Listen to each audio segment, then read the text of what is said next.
जय हिंद।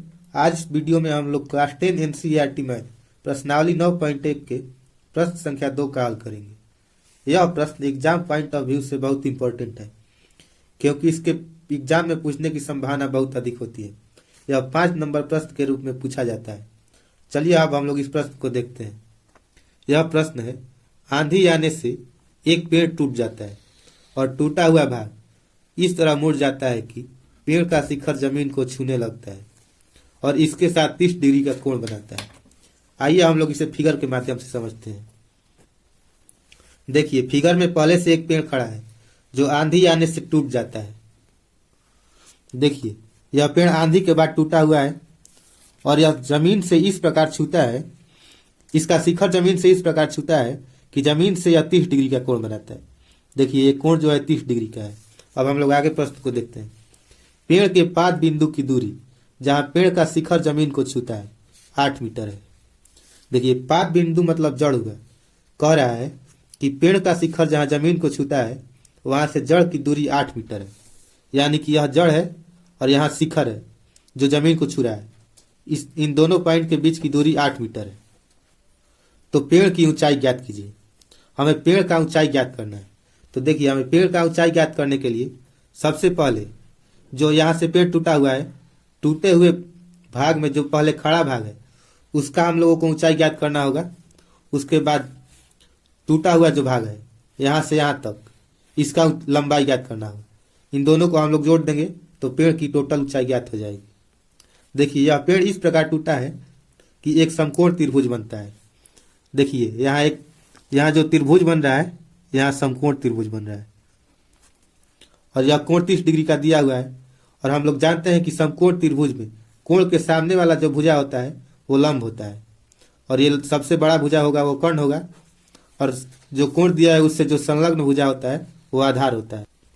तो पाद बिंदु से शिखर के जो बीच की दूरी दिया हुआ है 8 मीटर, ये आधार हो जाएगा। एग्जाम में हम लोगों को पेड़ का चित्र नहीं बनाना पड़ेगा, हम लोग एग्जाम में रेखा चित्र बनाते हैं। देखिए, रेखा चित्र में एसी एक पेड़ है जो आंधी आने से पॉइंट बी पर टूट जाता है और टूटने के बाद जो पॉइंट सी है वह जमीन से सटने लगता है, जमीन को छूने लगता है। इस पॉइंट को मैंने सी डैश मान लिया है। इस प्रकार एक त्रिभुज बन रहा है ए बी सी। तो देखिए, इस त्रिभुज में जो कोण बी ए सी है इसका मान 30 डिग्री हम लोगों ने समझ लिया है कैसे दिया हुआ है। और जो ए सी है यानी कि पेड़ के पाद बिंदु से शिखर के बीच की दूरी 8 मीटर दिया हुआ है। हम लोगों को ए बी और बी सी डैश ज्ञात करना होगा और A B plus B C dash हम लोग जोड़ देंगे तो पेड़ की टोटल ऊंचाई ज्ञात हो जाएगा। तो चलिए अब हम लोग इसका हल देखते हैं। हल करने के लिए सबसे पहले जो दिया है हम लोग उसे लिख लेंगे। देखिए, लिखेंगे माना कि एसी एक पेड़ है जो आंधी आने से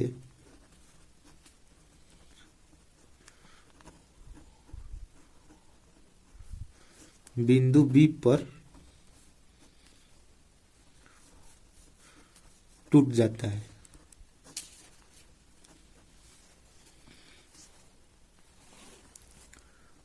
कोण बी सी डैश ए। देखिए, जो कोण है इसका नाम हुआ बी सी डैश ए, या हम लोगों को इसको केवल कोण सी डैश भी लिख सकते हैं, बराबर 30 डिग्री। तथा भुजा ए सी डैश बराबर तथा ए सी डैश बराबर 8 मीटर। देखिए, समकोण त्रिभुज ए बी सी डैश में ए सी डैश जो हुआ वो आधार हो गया क्योंकि कोण जो 30 डिग्री दिया हुआ है इससे ए सी डैश जो भुजा है वो संलग्न भुजा है और इसके सामने जो भुजा है ए बी वो कर्ण हुआ। तो हम लोग सबसे पहले ए बी का मान निकालेंगे। हम लोग जानते हैं कि tan थीटा बराबर लंब बटा आधार होता है, यानी कि tan थीटा के फॉर्मूला से हम लोग ए बी और ए सी डैश का तुलना करके ए बी हम लोग निकाल सकते हैं। तो लिखेंगे समकोण त्रिभुज ए बी सी डैश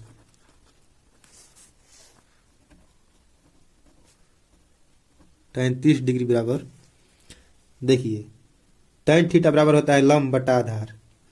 तो 30 डिग्री के सामने का भुजा है ए बी, तो ए बी हो जाएगा लंब बटा आधार हो जाएगा AC डैश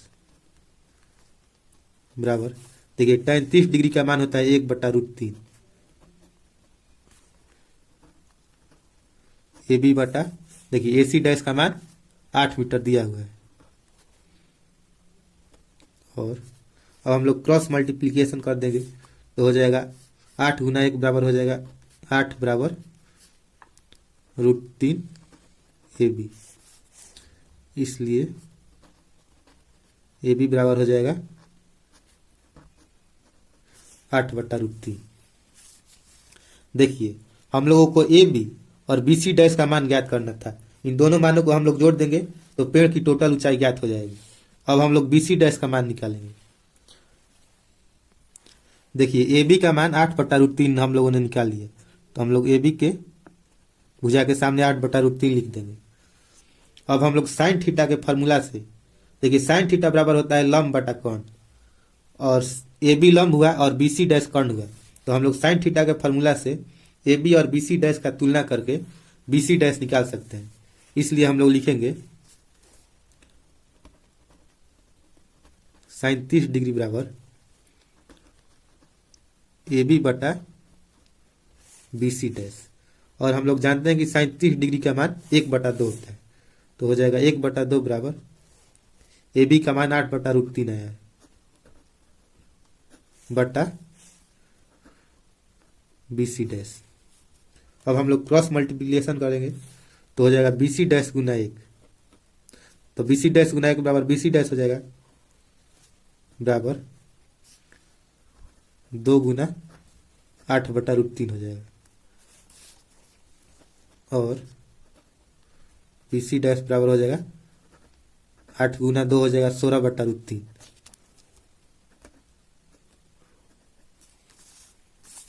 देखिए यहाँ AB का मान आया है 8/√3, हम लोग इसको समीकरण 1 मान लेंगे, और BC डैश का मान आया है 16/√3, इसको हम लोग समीकरण 2 मान लेंगे। अब हम लोग लिखेंगे समीकरण 1 और 2 से AB प्लस BC डैश बराबर, AB का मान आया 8/√3 प्लस BC डैश का मान आया 16/√3 बराबर हो जाएगा, देखिए √3 और √3 का एलसीएम √3 ही होगा,